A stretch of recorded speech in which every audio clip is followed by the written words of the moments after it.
শ্রাবণ মাস চলছিল, এই জন্য কিন্তু আমরা খুব একটা জিনিস খাওয়া খাই করিনি। হ্যাঁ, খুব একটা জিনিস খাওয়া খাই করিনি, বেশিরভাগটা ভাত রুটি লুচির ওপর দিয়েই চলেছে।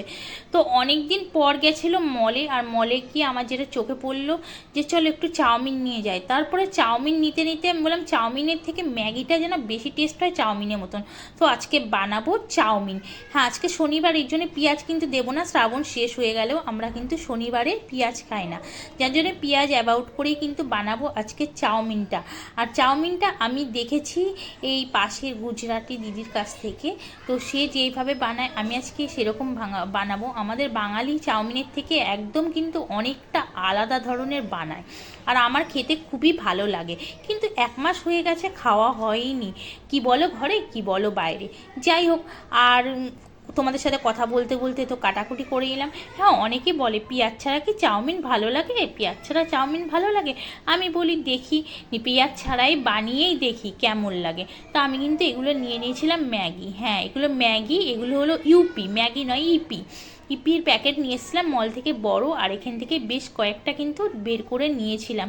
দেখি কেমন লাগে বানিয়ে খেতে, ঘরে বানাই।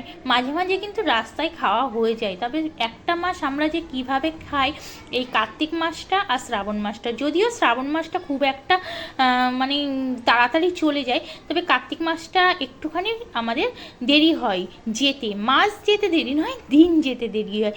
এর জন্যই দেরি হয়, কেন কার্তিক মাসে একটু সন্ধ্যা আরতি সকালবেলা এগুলো করতে একটু টাইম লাগে, এই জন্য।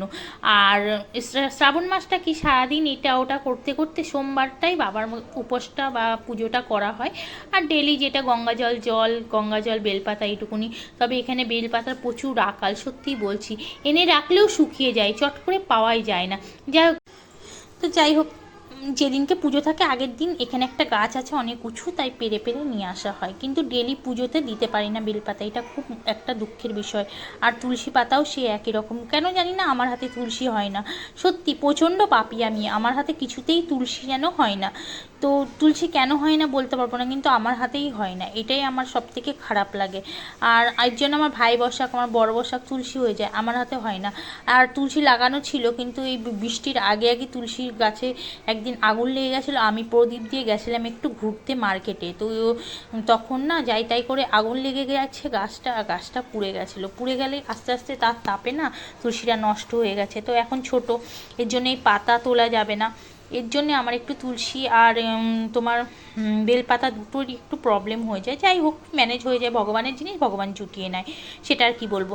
তারপরে দেখো আস্তে আস্তে কিন্তু আমি ম্যাগিটাকে ভাপ দিয়ে জলটা ঝরিয়ে নিয়েছিলাম, আর তেলের মধ্যে গাজর আর ক্যাপসিকাম কিন্তু ফোড়ন দিয়ে দিয়েছিলাম, আর ওপর থেকে দিয়ে দিলাম নুনটা দিয়ে একটু নরম হওয়া পর্যন্ত কিন্তু অপেক্ষা করতে হবে। আর নরম নরম হয়ে আসলে কিন্তু যে ম্যাগির মশলাগুলো বেরিয়েছিল ইউপির, সেই মশলাগুলোকে কিন্তু এর মধ্যে দিয়ে দিলাম। দিয়ে এটাকে ভালো করে আমি কিন্তু নাড়াচাড়া করে নিচ্ছি। না এর মধ্যে নুন, না লঙ্কার গুঁড়ো, না জিরের গুঁড়ো, কোনো কিছু কিন্তু নয়। তারপরে ম্যাগিগুলোকে একটুখানি জল ঝরিয়ে নিয়ে আমি ওর মধ্যে দিয়ে দিলাম মশলাটাকে ভালো করে মিক্স করার পর। আর দিয়ে আমি ম্যাগিটাকে খুব সুন্দর করে মিক্স করে নিচ্ছি। আর এই রান্নাটা কিন্তু একদম গুজরাটি রান্না, আমাদের বাঙালিদের নয়।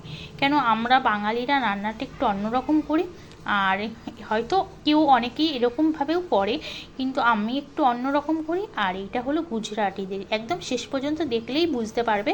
কেন হয়তো এখনই বলবে এটা কি গুজরাটি রান্না, এই তো তোমার মাঝখানে আমরা তো এরকমই করি। হ্যাঁ, এরকম করি, কিন্তু আমরা অনেক জিনিসটা অ্যাভয়েড করি, সেই জিনিসটা কিন্তু এখানে অ্যাড হয়, যেটা দোকানে দেয় না বলা ভুল, কিন্তু সেটা দোকানে দেয়, এখানে হয় না। ঘরে হয়তো সবাই করে উঠতে পারে না। তো সেটাই আমি বলেছি যে এখানে করবই, তোমাদের ডিশ বানাবই, তো তোমাদের যেসব সরঞ্জাম লাগে আমি কিন্তু সেই সব সরঞ্জাম দিয়েই বানাবো। তো আমার পাশের ঘরের দিদি বলেছে যেইভাবে সেইভাবে কিন্তু আমি চাউমিনটাকে বা ম্যাগিটাকে বানাচ্ছি। চাউমিনই বলছি, ম্যাগি যতই দিই তো বানাচ্ছি। এই যে কষিয়ে নেওয়ার পরে ভালো করে, এইটাকে কিন্তু আমি আগে সেদ্ধ করে নিয়েছিলাম, তারপরে কিন্তু এটাকে উপর থেকে আবার জল দিয়ে দিচ্ছি। হ্যাঁ, এটাকে জল দিতে হবে, এটাই তো বলছি। অনেকে বলবে যে এটা কি সবজি, না সবজি না, ওরা এইভাবেই বানায় চাউমিনের মধ্যে জল দিয়ে। ঠিকই শুনেছো, ওরা তো নুডলস বলে, চাউমিন আমরা বলি। তো ওরা জল দিয়ে বানায়। এবার দোকানে কিভাবে বানায়, অন্যরকম বানায়। এখানের দোকানটা আমি দেখিনি, যদিও যদি আমাদের দেশে কোনো প্রোগ্রাম হোক, পুজো হোক, কালী পুজো হোক, চাউমিন খাওয়ার জন্য দাঁড়িয়ে থাকতাম, তখন কিন্তু দেখতাম ঝুড়ো ঝুড়ো চাউমিন ভেজে দিয়ে দিত। আর আমরা তো এইভাবে দেখিনি করতে। কিন্তু এই মানে এটা গুজরাটি নয় অ্যাকচুয়ালি, এটা হলো মারোয়ারি চাউমিন। কেন গুজরাটি আমি বলছি, কিন্তু দিদি মারোয়ারি। তো যাই হোক, তারপরে দেখো এখানে দিয়ে দিচ্ছি চিলি সস, সোয়া সস, এটা সোয়া সস, তারপরে দেবো চিলি সস। এগুলো কিন্তু জলটা ভালো করে একটু ফুটে ফুটে উঠলে তারপরে ওপর থেকে দিয়ে দিতে হবে। দেখতে পাচ্ছ তো যে যতটা পরিমাণ তোমার খাবার সেই পরিমাণ অনুযায়ী কিন্তু এগুলোকে অ্যাড করতে হবে সাথে। আর অ্যাড করে দিয়ে, যেহেতু আমার সোয়া সসটা একটু কম হয়ে গেছিলো, এর জন্য একটু বেশি করে কিন্তু আবার দিয়ে দিলাম। না হলে জিনিসটা ভালো লাগবে না, আর টেস্টটাও কিন্তু আসবে না। কেন জল দেওয়ার পরে টেস্টটা কেমন হবে, ম্যাগি ম্যাগি হয়ে যাবে না, চাউমিনের যে টেস্টটা সেটা পাওয়াই যাবে না। এর জন্য কিন্তু এগুলোকে অ্যাড করতে হবে। আর হ্যাঁ, তোমাদের সাথে ভিডিও করছি, কিচেনের অবস্থা এরকম, তোমরা হয়তো ভাববে আমি তোমাদের সাথে সব কিছু কিন্তু শেয়ার করেই ভিডিও দিই, এটা তোমরা বলতে পারবে না। আর তারপরে উপর থেকে দিয়ে দিচ্ছি টমেটোর সস, এটাকেও নাকি দিতে হবে, ওপর থেকে অ্যাড করতে হবে। তো যাই হোক, আমি বললাম তোমাদের, আমাদের নয়, ডিশটা কিন্তু অন্য কারোর, তার জন্য কিন্তু বাঙালিদের ডিশ নয়, তার জন্য কিন্তু তাদের হিসাবেই পুরো আমি ডিশটাকে তৈরি করে ফেলছি। আর এই দেখো, এটা দেওয়ার পরে কিছুক্ষণ নাড়িয়েই কিন্তু ডিশ তৈরি হয়ে গেছে।